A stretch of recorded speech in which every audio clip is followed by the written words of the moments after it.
Shalom, Shalom. Puji nama Tuhan, kita bisa berkumpul kembali di tempat ini. Mari saudara-saudara naikkan ucapan syukur kita kepada Allah. Karena sampai detik ini kita masih diberi kesempatan kepada Allah kita. Tuhan yakin dan percaya, karena Tuhan punya rencana di dalam setiap pribadi kita, saudara. Haleluya Tuhan. Ini kami anak-anak-Mu Bapa. Ini kami anak jemaat-Mu Bapa di tempat ini Tuhan. Kami rindu untuk memuji dan menyembah Engkau Bapa. Kami rindu Tuhan Kau hadir di dalam setiap pribadi kami Bapa. Haleluya Tuhan. Haleluya Yesus.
tinggikan namamu selalu, kemuliaan hanya bagimu. Terpujilah namamu. Sekali lagi katakan segala puji, segala puji, syukur bagimu. Ku tinggikan namamu selalu, kemuliaan hanya bagimu. Terpujilah namamu.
bersyukur Tuhan kalau pada sore hari ini Bapa, kami masih bisa berdiri di tempat ini Bapa. untuk memuji dan menyembah Engkau Tuhan. Kami rindu Tuhan, Engkau menjamah setiap pribadi kami yang hadir di tempat ini Bapa. Kami percaya Tuhan, ketika kami lemah Bapa, Engkau yang akan menguatkan kami Bapa. Ketika kami dalam lembah kekelaman Tuhan, Engkau senantiasa menopang setiap hidup kami Bapa. Kami bersyukur Tuhan punya Allah seperti-Mu Bapa. Dan bagaimana kami harus membalasnya Bapa, selain mengucap syukur dan menaikkan pujian kepada Engkau Bapa. Haleluya Tuhan.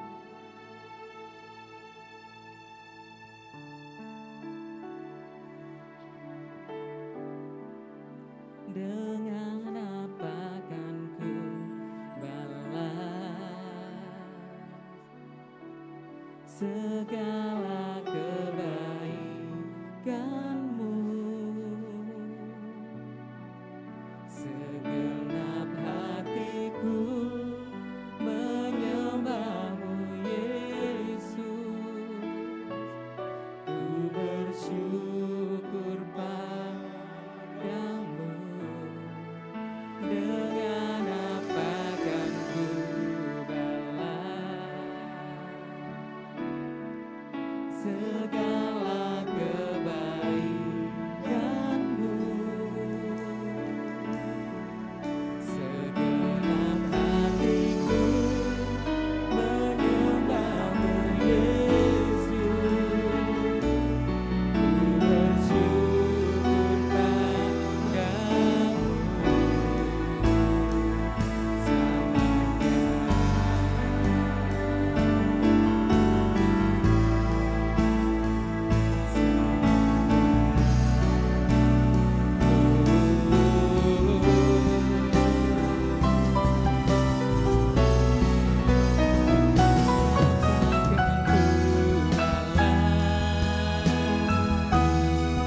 segala kebaikan-Mu.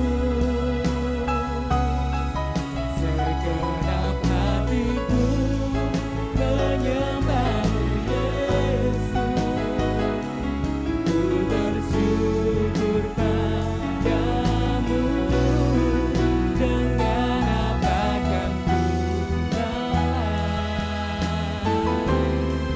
segala kebaikan-Mu? Segenap hatiku menyembah-Mu Yesus. Ku bersyukur padamu.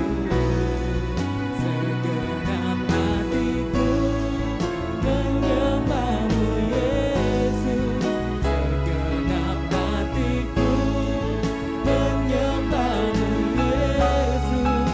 Segenap hatiku menyembah-Mu Yesus. Ku bersyukur padamu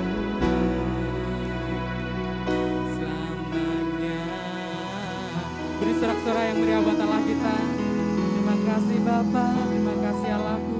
Kalau pada sore hari ini Bapa, kami anak-anak-Mu di tempat ini Tuhan rindu untuk memuji dan meninggikan nama Engkau Bapa. Yang siap memuji nama Tuhan, kita sama-sama katakan amin.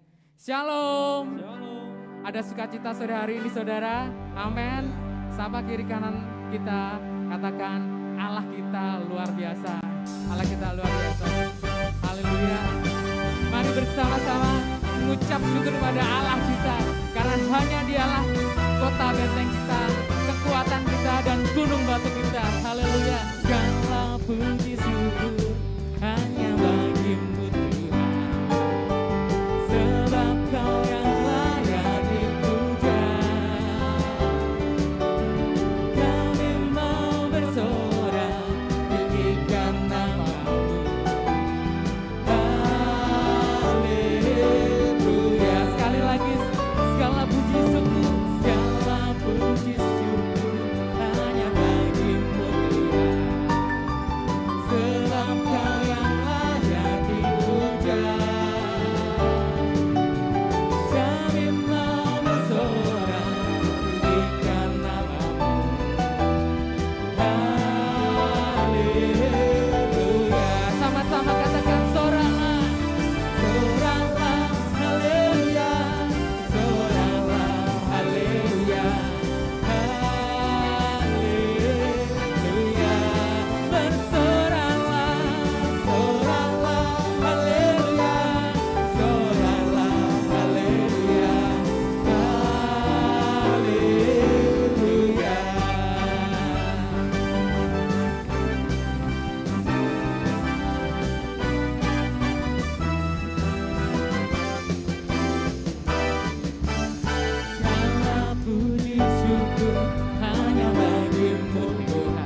siapkan hati kita, pikiran kita, satukan hati kita saudara.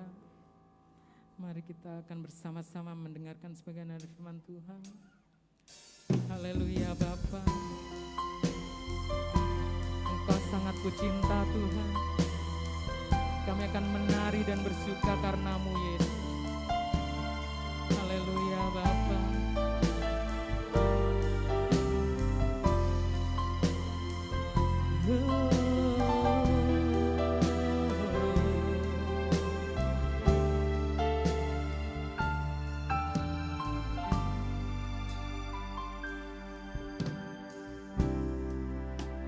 Bersyukur selalu bagi kasih-Mu dalam hidupku.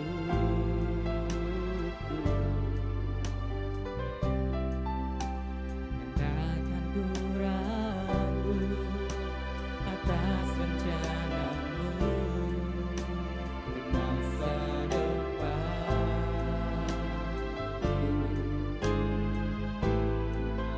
Sebagai Bapa yang baik,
Bapa kami yang di surga, sungguh kami mengucap syukur dan terima kasih kepadamu.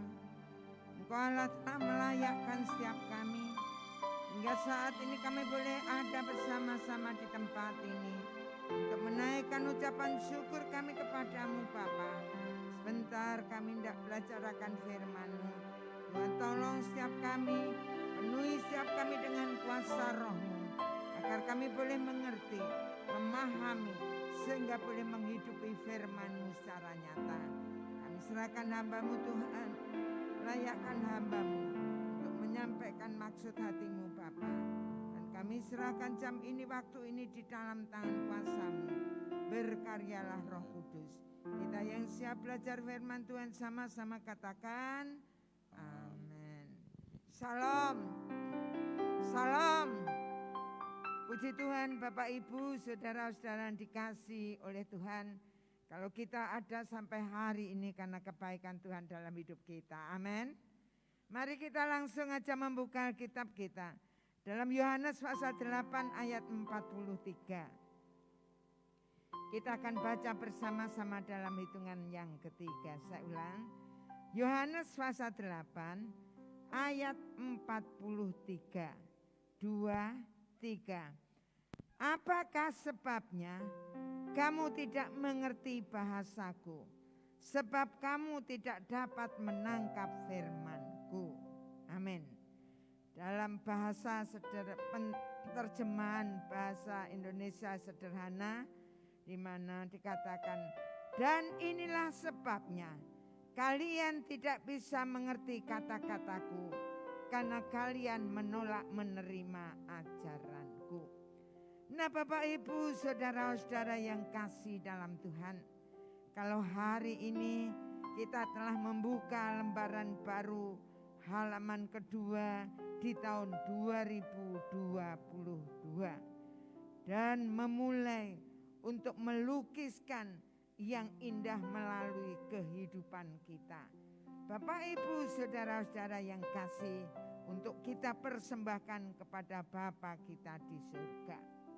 Pada kesempatan yang indah ini, kita akan belajar bersama-sama firman Tuhan dengan judul Mengerti Firman Tuhan.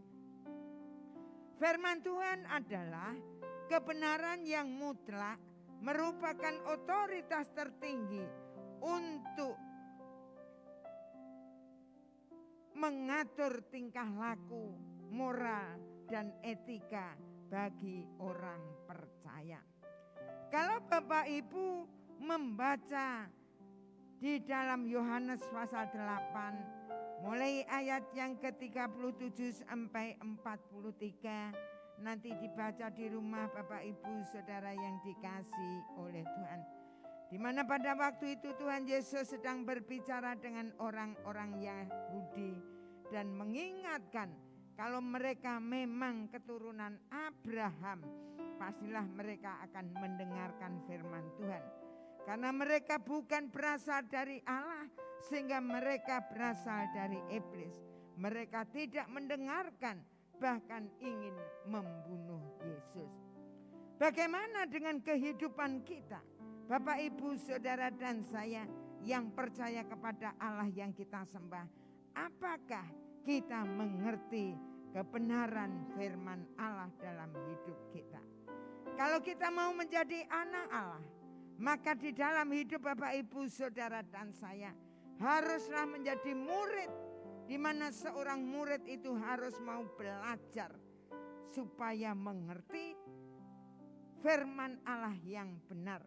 Dengan pengertian yang benar itulah firman Allah akan merubah cara berpikir kita, kelakuan kita, watak kita, sehingga hidup kita akan semakin hari semakin indah, semakin hari semakin tidak bercacat dan tidak bercela, sehingga hidup saudara dan saya semakin hari hidup seperti Yesus. Sebab kalau tidak kita menjadi anak Allah, saudara-saudara yang kasih, pastilah saudara dan saya akan menjadi anak iblis. Nah perlunya Bapak Ibu saudara dan saya mengerti kebenaran firman Tuhan. Karena kalau Bapak, Ibu, Saudara dan saya dalam kehidupan kita tidak mengerti dengan benar kebenaran firman Tuhan itu, maka kita akan menjadi orang-orang yang sesat. Walaupun setiap minggu ke gereja, tapi kalau hidup Bapak, Ibu, Saudara dan saya di dalam setiap kehidupan kita tidak mengerti kebenaran firman Allah yang benar, sehingga hidup saudara dan saya, kalau kita tidak mengerti bagaimana kita akan melakukan firman itu dalam hidup kita, tentunya Bapak, Ibu, Saudara dan saya, di saat nantinya kita akan bertemu dengan Allah yang kita sembah, maka disitulah Tuhan katakan, aku tidak kenal kamu, karena di dalam setiap hidup saudara dan saya tidak melakukan perintah-perintahnya. Dan jangan sampai hal ini terjadi. Untuk itulah saudara-saudara yang kasih, mengerti kebenaran firman Tuhan itu adalah penting buat hidup saudara dan saya. Untuk kita jalani, untuk kita hidupi, untuk menjadi dasar dan modal bagi kita selama kita hidup di dunia ini, sehingga akhirnya nanti ada dalam kekekalan. Karena selama kita hidup ini, kita mempersiapkan untuk kekekalan nanti. Bapak, Ibu, Saudara-saudara yang dikasihi oleh Tuhan, ada beberapa kemungkinan kita tidak dapat mengerti firman Tuhan. Yang pertama, motifnya salah. Bapak, Ibu, Saudara yang kasih, mereka bukan mencari pribadi Yesus di dalam kehidupannya, tetapi dengan pemikirannya sendiri. Saudara-saudara yang kasih dalam Tuhan, hanya mencari mujizat dan kuasanya, pertolongannya saja. Bagaimana dengan kehidupan Bapak, Ibu, Saudara dan saya? Kalau kita melihat dalam Yohanes 2 ayat 23 dikatakan, dan sementara ia di Yerusalem selama hari raya Paskah, banyak orang percaya dalam namanya karena mereka telah melihat tanda-tanda yang diadakan. Pada waktu itu, pada waktu Yesus sedang di Yerusalem, maka banyak orang percaya datang, saudara-saudara yang kasih, karena mereka melihat tanda-tanda, karena mereka melihat mujizat Tuhan, karena di dalam kehidupannya mereka mendapatkan apa yang dia inginkan. Nah, saudara-saudara yang kasih dalam Tuhan, motifnya salah. Mereka datang kepada Tuhan dengan pengertiannya sendiri.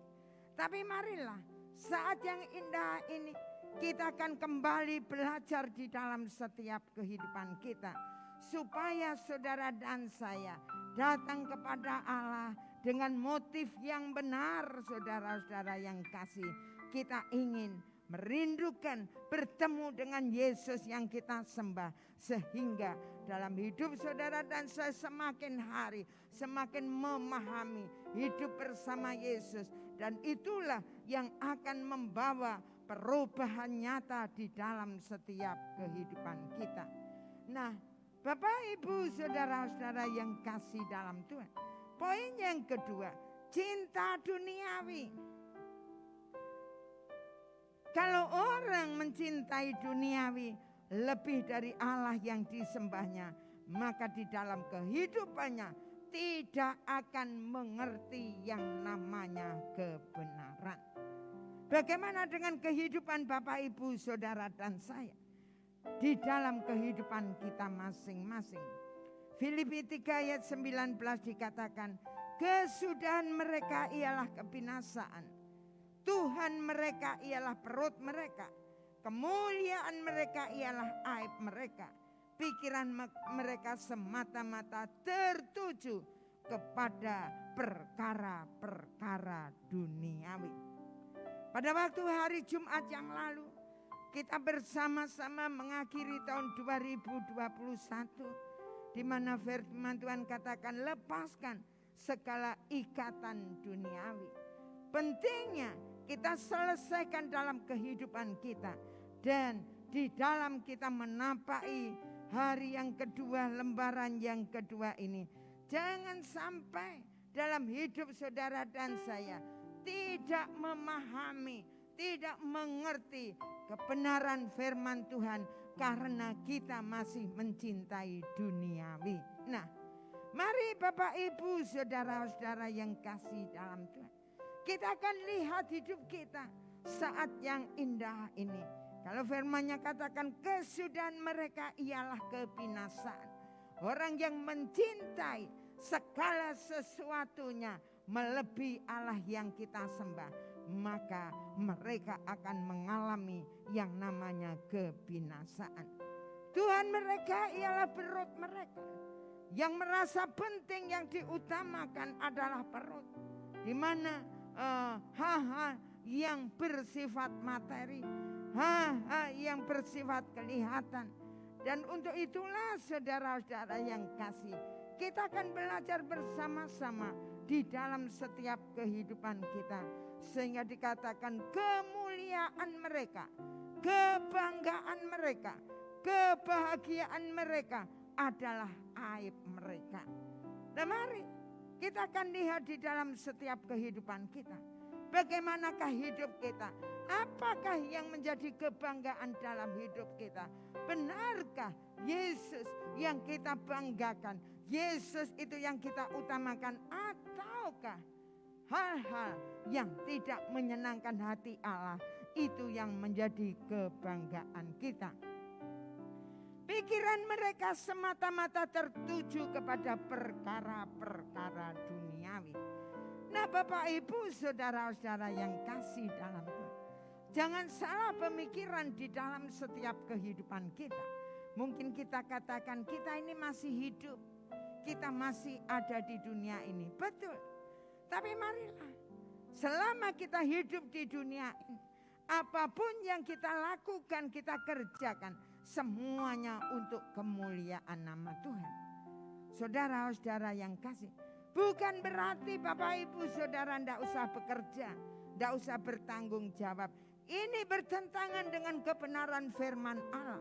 Karena firman-Nya katakan, barang siapa yang tidak bekerja tidak patut mendapat makan. Dan untuk itulah Bapak Ibu Saudara dan saya dalam setiap hidup kita haruslah menjadi orang yang bertanggung jawab di dalam setiap kehidupan kita. Sehingga firman-Nya katakan, bila engkau makan, bila engkau minum, dan melakukan segala sesuatu, lakukanlah untuk kemuliaan nama Tuhan. Itu sangat perlu. Di mana dalam setiap hidup kita, saudara dan saya, haruslah menjadi orang-orang yang bergairah, orang yang semangat, orang yang punya harapan di dalam kehidupan kita. Dan kita harus pula bekerja keras dalam hidup kita. Tidak untuk kepentingan kita sendiri, tapi untuk kemuliaan nama Tuhan. Bayangkan Bapak Ibu Saudara yang kasih dalam Tuhan, kalau di dalam kehidupan kita mungkin tidak memiliki apa yang kita berikan, kita persembahkan kepada Tuhan. Mungkin di saat kita tanggal 28 yang lalu kita berbagi kasih, maka kita tidak bisa memberikan. Kemudian kita rasakan, oh kalau aku tidak bisa memberikan gimana ya? Kalau Anda kata aku punya nanti akan beri begini-begini. Tapi marilah, bukan hanya bayangan, bukan hanya kerinduan. Tapi kalau kita mau bekerja keras dalam kehidupan kita, kita akan bisa memberikan sesuatu yang indah bagi kemuliaan nama Tuhan. Nah, kekayaan, harta itu penting dalam kehidupan kita. Tapi yang perlu kita pahami bahwa semuanya itu bukan untuk diri kita sendiri, tapi untuk kemuliaan nama Tuhan. Bayangkan aja kalau kita makan untuk memuliakan nama Tuhan. Bapak Ibu Saudara yang kasih dalam Tuhan, beberapa saat yang lalu ada seorang hamba Tuhan yang mereka terkena tekanan darah tinggi. Kemudian mereka makan sate, tidak tahu habis berapa puluh. Dan sehabis itu karena kesukaannya durian, maka makan durian. Nah, setelah itu apa yang terjadi? Dia meninggal secara mendadak. Nah, Bapak Ibu saudara-saudara yang kasih, ingat baik-baik. Dalam hal kita makan sekalipun, itu harus untuk kemuliaan nama Tuhan.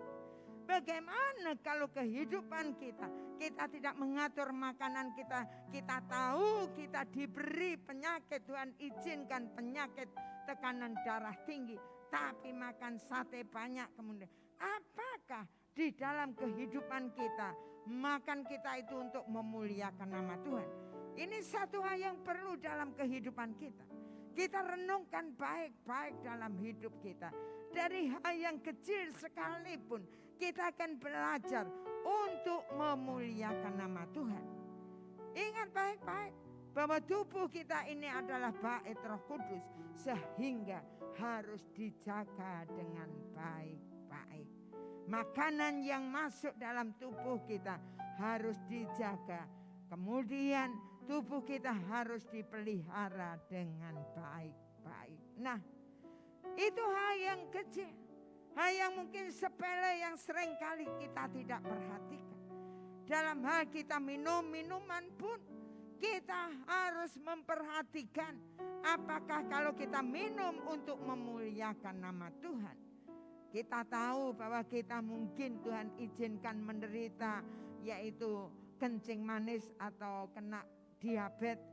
Tapi bagaimanakah di dalam kehidupan kita, apakah kalau Tuhan izinkan kita kena diabetes, kemudian kita tidak bisa menjaga minuman kita, alias kita seringkali minum yang seger karena hari-hari ini udaranya panas, kemudian minumnya sirup dikasih es.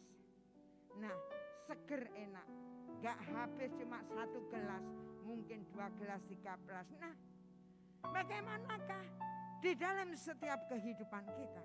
Kita akan melihat dan belajar dari hal-hal yang kecil. Baik makan, minum, melalui apa yang kita kerjakan, melalui perkataan kita, melalui tindakan kita, semuanya untuk kemuliaan nama Tuhan. Bahkan kita bekerja pun untuk kemuliaan nama Tuhan. Nah, mari Bapak Ibu saudara-saudara yang kasih dalam Tuhan, jangan sampai di dalam setiap kehidupan kita cinta duniawi ini lebih daripada Allah yang kita sembah. Tapi marilah kita akan belajar bersama-sama di dalam setiap hidup kita, sehingga selama kita hidup di dalam dunia ini, kita menghidupi semuanya yang Tuhan izinkan dalam hidup kita. Apapun itu kita gunakan untuk kemuliaan nama Tuhan. Sehingga hidup saudara dan saya bukan hanya tertuju untuk hari ini, bukan hanya tertuju untuk kita hidup di dunia ini, tetapi tujuan kita untuk kekekalan nanti. Nah, sungguh luar biasa saudara-saudara yang kasih. Kemungkinan-kemungkinan yang di dalam kehidupan kita, kita tidak mengerti firman Tuhan. Yang ketiga adalah salah menangkap konteks, salah mengartikan ayat firman Tuhan, karena memasukkan tafsiran kita sendiri. Bagaimana dengan kehidupan kita? Kalau kita melihat 1 Petrus 2 ayat 24 sampai dengan 25, dikatakan ia sendiri telah memikul dosa kita di dalam tubuhnya di kayu salib, supaya kita yang telah mati terhadap dosa hidup untuk kebenaran. Oleh bilur-bilurnya kamu telah sembuh. Sebab dahulu kamu sesat seperti domba, tetapi sekarang kamu telah kembali kepada gembala dan pemelihara jiwamu. Nah, Bapak Ibu saudara-saudara yang kasih, salah menangkap ayat. Seringkali di dalam kehidupan kita mengaminkan hal-hal yang kurang pas, tidak sesuai dengan kebenaran firman Tuhan yang benar. Nah, Bapak Ibu saudara-saudara yang kasih, seringkali kita rasakan oleh bilur-bilurnya kita sembuh dari penyakit kanker, dari masalah kita, dari kesulitan kita, dari apapun yang menghimpit kita. Kita sembuh, kita dibebaskan. Ingat baik-baik bahwa memang Allah yang kita sembah itu Allah yang besar, Allah yang hebat, Allah yang luar biasa, dan Dia bisa melakukan hal-hal yang tidak mungkin bagi kita. Tapi kalau kita menggunakan ayat firman Tuhan ini adalah hal-hal yang salah. Karena dikatakan dalam ayat firman Tuhan ini, oleh bilur-bilurnya kamu sembuh, bagi yang telah mati terhadap dosa dan hidup untuk kebenaran. Nah, Bapak Ibu saudara-saudara yang kasih, Allah telah memikul dosa kita dan mati di atas kayu salib bagi saudara dan saya yang mati terhadap dosa dan hidup untuk kebenaran. Jadi jangan sampai sepotong-sepotong ayat firman Tuhan itu kita artikan di dalam setiap kehidupan kita. Nah, kemudian sembuh dari apa, saudara? Sembuh dari kesesatan. Bapak Ibu saudara-saudara yang kasih dalam Tuhan, kita perlu hati-hati di dalam setiap kehidupan kita. Jangan sampai di dalam kehidupan kita seringkali kita terbuai, kita mau sembuh, kemudian kita tidak memahami ayat yang benar, kebenaran dari ayat tersebut, saudara-saudara yang kasih. Tapi marilah pada saat yang indah ini kita akan belajar bersama-sama di dalam setiap kehidupan kita. Kita akan semakin hari semakin belajar dalam setiap hidup kita untuk menjadi murid yang baik. Kita akan belajar sungguh-sungguh dalam setiap hidup kita. Nah, Bapak Ibu saudara yang kasih dalam Tuhan, untuk itulah pengertian firman Tuhan yang benar itu penting sekali dalam hidup saudara dan saya. Karena itu akan melandasi, itu akan menjadi dasar dalam hidup Bapak Ibu saudara dan saya untuk melangkah, untuk mengisi, untuk melukis lukisan kehidupan kita di hari-hari yang akan datang. Dan untuk itulah kita akan renungkan dalam setiap kehidupan kita. Jangan sampai hidup Bapak Ibu saudara dan saya tidak mengerti bahasa daripada Tuhan, kata-kata Tuhan. Kalau kita melihat di dalam ayat yang ke-47, barang siapa berasal dari Allah, ia mendengarkan firman Allah. Itulah sebabnya kamu tidak mendengarkannya, karena kamu tidak berasal dari Allah. Hati-hati. Kalau hidup Bapak Ibu saudara dan saya di dalam setiap hidup kita tidak mengerti firman Tuhan dengan benar, akan membawa kesesatan dalam kehidupan kita dan akan membawa hidup saudara dan saya bukan menjadi anak Allah tetapi anak iblis. Mari kita akan bersama-sama di dalam setiap kehidupan kita. Kita akan mulai memperhatikan diri kita masing-masing supaya di dalam setiap kehidupan kita benar-benar kita, Bapak Ibu saudara dan saya, punya pengertian firman Tuhan yang benar sehingga akan bermanfaat bagi hidup saudara dan saya dalam menghiasi, dalam mengisi hari-hari yang kita lalui.